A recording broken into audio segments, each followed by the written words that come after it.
I came to ASU for many reasons. I was living in Hawaii at the time, and here I was day trading, working in the solar industry, doing stuff I love, being outdoors, working in renewables, and career was top of mind. Hawaii is not the best place to build a career. I had few options of where to go to school, but ASU gave me the flexibility to come start the program, be in person, be online as well. That hybrid approach coupled with a top-tier program that gave us the network that we were looking for, but also the resources and the quality of educators, all really key stuff for me.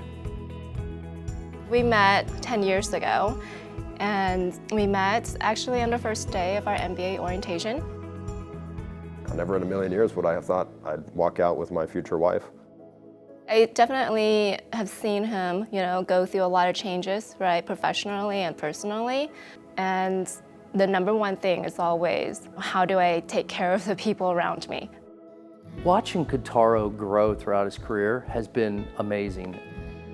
He had a pretty impressive career already. When he worked with me at Accenture, he then moved to Chesapeake Energy and took on this really, really large role.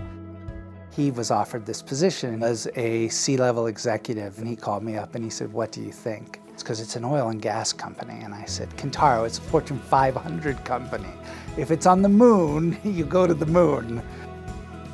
While he was at Chesapeake Energy, the board had been facing increasing pressure. The company had been facing increasing pressure to provide an audited carbon footprint.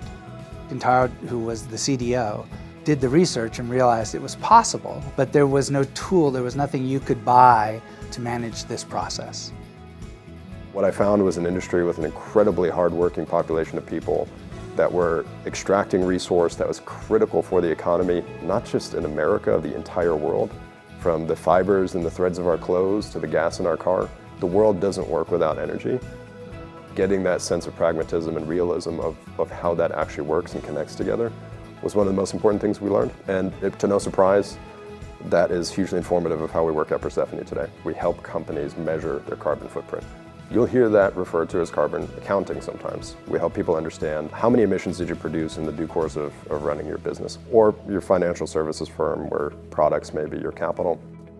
And ultimately, what do you do about that? How do you manage it? It's an absolutely critical function, auditing your carbon footprint. It provides the baseline by which investors can measure the financial risk of their assets based on climate risk. What he has really drawn a lot of inspirations from is what ASU has done in the last few years, specifically with the ASU Enterprise Partners model. I mean, he's talked about it all the time, right? And of course, we're both business folks, and so we kind of nerd out over it. But it's really cool to see that from an academic institution. I'm not sure you know this, but we live in Tempe. That's one of the main reasons why we chose to live here, right? And we continue to live here after we have our daughter, and also we chose to headquarter Persefoni here. We really like how the school itself has impacted the nearby community, and we just love being a part of it.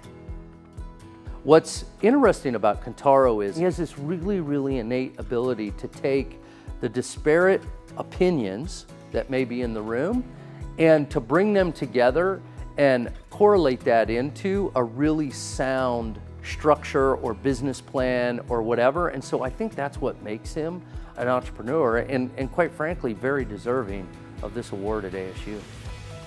I want to create an environment that's so important for me every day, which is to wake up inspired, hungry, creative, excited about the work that we do. But really important for us is impact in every sense of the word. And that starts not just with the outcome, it's the journey.